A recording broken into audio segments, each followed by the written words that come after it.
यो खालको राष्ट्रिय परिचय पत्र आजभोलि हरेक सरकारी काम गर्नका लागि साथै आफ्नो पहिचानको लागि पनि चाहिने यो नेशनल आइडेन्टिटी कार्ड हो, जुन चाहिँ तपाईले सबैजनाले बनाइसक्नु भएको छ होला र कतिपयले बनाउनु भएको छैन होला। तर तपाईँ यो अनलाइन थ्रु पनि आजभोलि बनाउन सक्नुहुन्छ। तर साथै यो फर्म भरिकन तपाईले यो कलर प्रिन्ट आफ्नो फोटो पनि कलर सबै कलर प्रिन्ट होला चाहिँ तपाईले गाविसमा आजभोलि जिल्लादेखि पठाउने कुरा छ। जिल्लादेखि पठाएर तपाईले पाउन सक्नुहुन्छ। साथै तपाईँ गाविसमा गएर पनि बनाउन सक्नुहुन्छ। गाविसमा गएर तपाईले बनाउनु भने यो खालको एउटा फर्म दिने गर्छन्, जहाँ चाहिँ यहाँ फर्म भर्नुपर्ने हुन्छ र आफै अनलाइनबाट गर्नु भने अलिक धेरै लामो प्रोसेस हुन्छ। त्यो चाहिँ कसरी गर्ने हो भनेर म तपाईलाई यो भिडियोमा सिकाउँदिन। तपाईलाई यदि जान्नु मन लाग्यो भने मेरो कमेन्ट सेक्सनमा गएर कमेन्ट गरिदिनु होला। त्यहाँ चाहिँ यहाँ मुनि एउटा लिंक दिएको हुन्छ, त्यहाँ तपाईले चेक गर्न सक्नुहुन्छ। साथै नम्बर पनि दिएको हुन्छ, जहाँ चाहिँ तपाईले गएर सर्च गरेर हेर्न सक्नुहुन्छ आफ्नो परिचय पत्र कलर प्रिन्ट भयो कि भएन भनेर। तपाईलाई म यो पत्र सहित आफ्नो यो कलर सहितको नेशनल आइडेन्टिटी कार्ड चाहिँ कलर प्रिन्ट भयो कि भएन, कसरी हेर्ने र कुन वेबसाइटबाट हेर्ने भनेर भिडियो स्किप नगरिकन अन्तिमसम्म हेरेर साथ दिनु होला। साथै मेरो च्यानल नयाँ हुन्छ भने लाइक एन्ड सब्स्क्राइब गरिदिनु होला। साथै तपाईको साथीहरूलाई सक्दो सेयर गरिदिनु होला, ताकि म यस्तै नयाँ भिडियो तपाईको लागि ल्याउन सकौँ। साथै तपाईले राष्ट्रिय परिचय पत्र चाहिँ कसरी घरमा बसिकन चेक गर्न सक्नुहुन्छ कलर प्रिन्ट भयो कि भएन भनेर। त्यसको लागि तपाईलाई म यो भिडियो स्क्रिनमा देखाउन गइरहेछु। गाविसदेखि तपाईले राष्ट्रिय परिचय पत्रको लागि फर्म भर्नु भएको एउटा फर्ममा जहाँ चाहिँ तपाईले सुरुमा देख्नुहुन्छ आवेदन नम्बर, त्यो पनि याद गर्नुपर्ने हुन्छ र जहाँ एउटा लिंक दिएको छ यो लिंकदेखि तपाईले चेक गर्न सक्नुहुन्छ। तर हामीलाई यो लिंकमा अथोरिटी पर्मिसन छैन भन्दैछ। तपाईले वा पनि भनेको छ, वा यो नम्बर 3001 मा गएर तपाईले एसएमएस गरेर ल्याउन सक्नुहुन्छ। र तपाईलाई मैले अर्को देखाउन गइरहेको छु। यो चाहिँ तपाई क्रोममा गएर citizenportal.dydcr.gov.np मा गएर तपाईले सर्च गर्नुभयो भने तपाईको सिर्फ परिचय पत्रको नम्बर तपाई पाउन सक्नुहुन्छ, जहाँ चाहिँ तपाई रजिस्ट्रेसन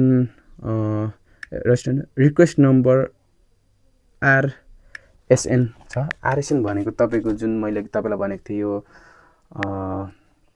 आवेदन नम्बर हाल्नुपर्ने हुन्छ। मैले यो जुन छ यसमा यो आवेदन नम्बर यहाँ हाल्दैछु, स्क्रिनमा देख्दै हुनुहुन्छ होला।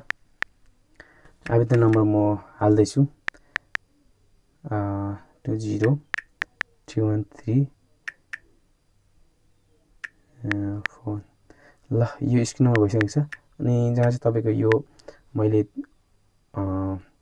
क्याप्चर हाल्दैछु, क्याप्चर पनि हालिसकेँ, त्यो मुनि क्याप्चर हालिसकेँ। तपाईको एटलिस्ट तपाईले यहाँ सिर्फ देख्न सक्नुहुन्छ तपाईको परिचय पत्रको नम्बर।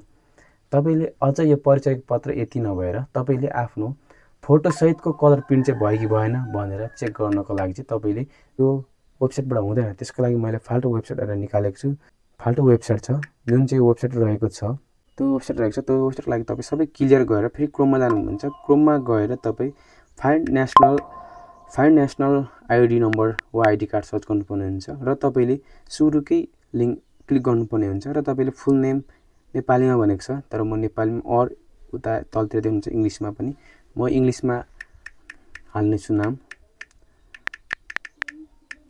र तलतिर मुनि देख्नुहुन्छ तपाईँ डेट अफ बर्थ, यो चाहिँ विक्रम सम्मत भनेको छ, नेपालीमा हाल्नुपर्ने हुन्छ यो। र त्यसको तलतिर देख्नुहुन्छ तपाईले इस्यु डेट, तपाईको नागरिकता इस्यु भएको हाल्नु पर्यो। त्यहाँ चाहिँ इस्यु डेट, सिटिजनशिप भनिरहेको छ, नागरिकता इस्यु भएको डेट हाल्नु पर्यो।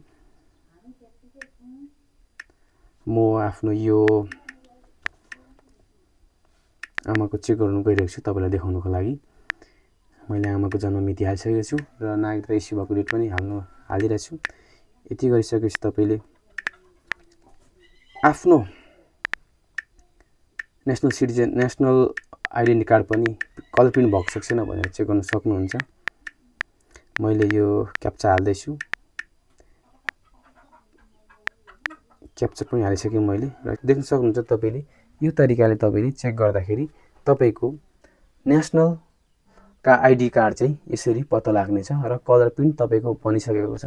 तपाई यो जिल्लामा गएर रिसिभ पनि गर्न सक्नुहुन्छ र जिल्लाले यदि गाविसमा पठाएको छ भने गाविसमा गएर पनि रिसिभ गर्न सक्नुहुन्छ। तपाईलाई मेरो भिडियो के कस्तो लाग्यो प्लिज लाइक एन्ड कमेन्ट गरिदिनु होला। साथै सक्दो साथीहरुलाई शेयर पनि गरिदिनु होला, ताकि तपाईको लागि म यस्तै लगायत टिकटक अझ युट्युब इन्स्टाग्राम को बारे यस्तै नयाँ भिडियो लिएर आउने नै छु। जय नेपाल।